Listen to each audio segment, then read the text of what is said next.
Hey guys, Chris here, and today I'm gonna do one more thing about 2019.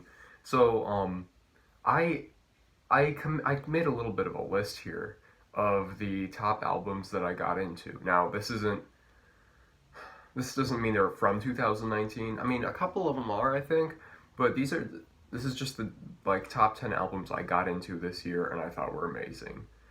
So I mean really like it ranges anywhere from I don't know, the oldest one's from like 1991 or so, and the newest one was released this year, but it's just kind of a big mix of stuff. So, without further ado, let's get it started off with the Mighty Mighty Boss Tones, More Noise and Other Disturbances. Now, this is an excellent album. Um, it was their, not debut album, but their, well, I guess first full-length album, I think. And it's very bright and like in typical ska fashion. And let me see, 11 songs long, perfect length. Or actually, I like my albums a little bit longer, but for a first album, it's great. And unfortunately, this came with the wrong CD. I got the cover for More Noise, but I have the Live from the Middle East album. So if anyone has this actual CD and wants the Live from the Middle East one, hit me up, we can trade. But this is an excellent album, and it made number 10 on my list. Now, number 9, I unfortunately don't have a physical copy of. I had to listen to it exclusively digitally. And I really wish I got into it sooner, because it's a very cool band, and it kind of redefined, for me at least, the genre of metal. And that album is Scumdogs of the Universe by Gwar. Now, it's kind of makes sense actually because I used to listen to a lot of Kiss, and this band Gwar, they have this kind of style. It's very Kiss inspired, where they different kind of creatures and like I don't know. They have these weird characters and it's like mythological stuff kind of. But this is a very cool album, and it opens with this banger of a track, and it's a funny album too. It's got some, one of the songs is like a game show where they're killing, the worthless people or whatever that signed up for the game show because they have nothing else to do.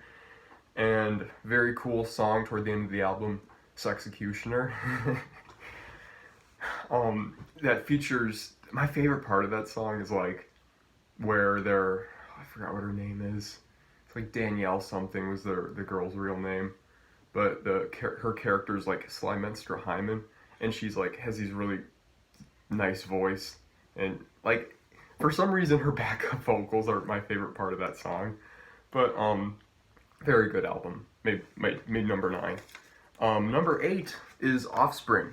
I don't think I'm pronouncing this right, but Ixnay on the Hombre. Now this album just reminds me of commuting to school in like September, because I got it probably toward the end of August at like Goodwill. Very great songs on it. The one that's on there that everyone knows is Gone Away, and just an awesome album. Unfortunately, there's kind of like an intermission in the middle, which kind of ruins the flow of the album, but it just adds to the Offspring's sense of humor, which I guess I can appreciate. And it opens up with the disclaimer. It's like, ladies and gentlemen, this album contains blah blah blah. They're just making fun of disclaimers. At number, what was that? 10, 9. At number 7, we have Choking Victim, No Gods, No Managers. Now, this is a ska punk album about basically just hating the current state of America. And this is a fantastic album. There's a really cool song on here called Five Finger Discount. And I did not know about the Five Finger Discount before, but I'm glad that I can take part in the Five Finger Discount since I have 5 fingers. And there's this one song on there that features like a speech while they're doing their little rock steady thing. It is so cool. It's like a speech about like why America doesn't need to go into other countries to get like supplies. They're just doing it for like their own sake. And then at number, what is it? Okay, I'm really confused here because I didn't have the Gwar album, so I'm kind of like I just wrote it on like a lottery ticket. So 10, 9, 8, 7. Okay, so at number 6, we have Panic at the Disco. Pretty odd. This is probably the most beautiful album I've heard this whole year. It's like, it is so well written, and it's like such a, just, so, these songs are so beautiful. I don't know how to describe them else, like, in another way. It's like, they tell these amazing stories, and just this really nice imagery and everything. This is probably my favorite Panic at the Disco album. Not only that I own, but that I've just listened to. Well, actually, no. All the Panic at the Disco albums I've listened to, I own. I have Fever You Can't Sweat Out and Vices and Virtues. And of the three I own, this is my favorite. I would highly recommend it. This was really the album that, I mean, despite owning those two other ones before, this was the one that really got me into Panic at the Disco more. And it's just a different sound from them, you know? It's kind of Beatles inspired, kind of folk inspired sometimes. Songs like Behind the Sea, folkin' around. But my favorite song on it has to be definitely When the Day Met the Night. That is just perfect song in my opinion. So now at number 5 we have Sublime. Holy shit, what was this album called? Robin the Hood. That's what it's called. I knew that. This is like a great soundtrack to just really anything. You know, you throw this thing on when you're packing up your dad's Amazon stuff, or when you're picking up your siblings from school in Glendale Heights. It's a great album, you know. I did a review on it, and it's not perfect. It's got its weird little flaws to it, but it's a great Sublime album. Very underrated. A lot of cool songs off this album that no one really knows about. Now at number 4, we have Wolfpack. Something Wicked This Way Comes.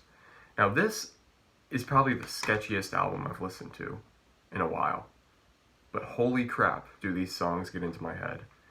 Like, it is a very weird, I mean weird. I did not expect the album to be this weird. Just listen to it, you'll know what I mean. But it's a very strange album, very worrying songwriting on it. I did not expect this from Daddy Longlegs and the gang. But I really, the only reason I got this album was because Daddy Longlegs, who was one of the founding members of the Bloodhound Gang, he split off in the early years and formed Wolfpack. So I expected it just to kind of be like a Bloodhound Gang offshoot, and it kind of was. A lot of the songs sounded like really early Bloodhound Gang, despite being like 5 years after they, you know, released. Like, this album just sounded pretty dated by like 1999, honestly, but I really enjoyed it. And oh wait, that makes it sound like I was alive then. But like compared to music of that time, I enjoyed it. And it's just weird. It's a very strange album, but the songs are very catchy. They have these 90s rap feel to them, and that is just a type of song that no matter what someone's writing about, it'll just get into my head. It'll get stuck in my head. So at number 3, we have Kurt Vile, Bottle It In. Now this is an amazing album. It is the longest album I own, clocking in at 78 minutes. That's an hour, 18-minute long album. But it feels like it could be longer, because some of the songs are just kind of cut off, like they just fade out, but you could easily tell that old Kurt here could play them forever. And by the way, this dude's hair is fantastic. He's like 40 and he has like the best hair I've ever seen. But this is okay. So like the songs, there's not even that many. There's 3, 6, 9, like 13 songs on here, but they have like an average of maybe like 5 minutes long, which please don't barge into my room. Okay, no, we're good. So some songs are like 3 minutes long, but others are like 10 minutes. There's like a few 10-minute songs on this album. And there's one cover. There's a cover of, I forgot what his name is, but Rollin' with the Flow. And it's the most normal song on the album, probably because it's a cover. And I find that's like a lot of case with some of the more obscure artists I listen to. It's like the most normal song on their album is a cover. But I love this album. The last song, or I shouldn't say the last song. Well, it is the last song because it contains the lyrics. It's the last tune on the album that has, you know, songwriting on it. Skinny Minnie. It's a 10-minute, almost 11-minute, just song of like repetitive, like, dun dun dun dun. It's got this weird kind of, not riff, but just little thing that he does with the guitar, and he just plays with sound during this song and just this whole album. It's like he just plays with the vibrations of the guitar. It's like you get yourself tired if you can fall asleep to this album, and that's not a bad thing at all. It doesn't make it boring. It's just a very relaxing album to listen to. But at number 2 we have Hollywood's Bleeding by Post Malone. Now this is a great album, and of the two, so there were 2 big albums that were released this year, or by bigger people. So we have this by Post Malone and 9 by Blink-182. And they came out at about the same time, both in September. And I bought both of them, you know, because I'm fans of both. I'm big fans of both. But the thing about 9 was, I was going to include it on this list, but then I realized I started to kind of get sick of it after about a month of listening to it. Whereas this, I'm not sick of at all. I could listen to this every day. And that just goes to show how great of an artist Post Malone is. And this, I have to say, is... I'd go so far as to say this is his best album. And it's very great songwriting, and it's the perfect length, 17 songs long, it never drags on. Lots of features. Good features, except for... Oh, what's his name? Except for Young Thug and Goodbyes, which kind of ruined that song, honestly. And people have mixed opinions about that feature. Like, some people love it, but I just don't really like it at all. But this is a fantastic album. Great. Really, like, this was the album that made me say, like, yeah, 2019 was a pretty good year for music. And my final album on this list at number 1 is Bloodhound Gang's One Fierce Beer Coaster, released in 1996. Now, this album I got for my birthday back in April, and I had not listened to any songs off of it because I don't like spoiling albums like that. I mean, I was this close to like listening to Fire, Water, Burn, which is like the big single off this album, but I just didn't. I just waited, you know, until I had a physical copy of it. And this album, I have played so many times, both in CD form, both on Amazon Music, and just, it's fantastic. It does not get old. It does not get old at all. And this is the reason why I've probably held on to the Bloodhound Gang for this long. Because I've been a fan of them probably since, like, maybe the start of last year. And I actually filmed a review on this album a very long time ago. I just never uploaded it. And it was just taking up phone space, so I deleted it. But this is kind of like a little tiny review for it, I guess. But each song, like, there's such a perfect flow on this album. Like, it starts out with Kiss Me Where It Smells Funny, and then Lift Your Head Up High, which is like a slightly disco, or at least what disco was at the time, inspired. And then you have the lead single, Fire, Water, Burn. Easy to play on guitar, by the way. I wish I was queer so I could get chicks.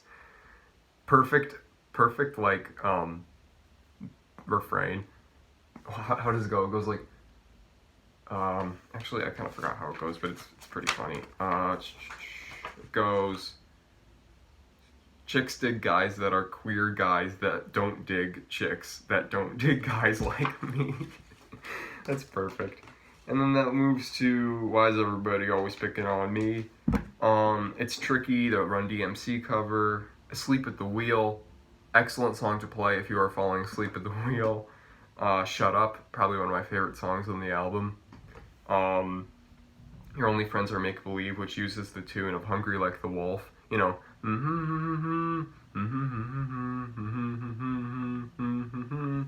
or toward the end at least. Boom, which features Vanilla Ice on it. Very cool feature.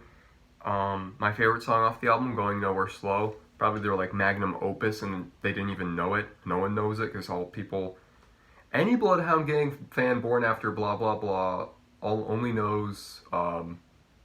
Actually, no, I'm not gonna go into that copy pasta. That's just stupid.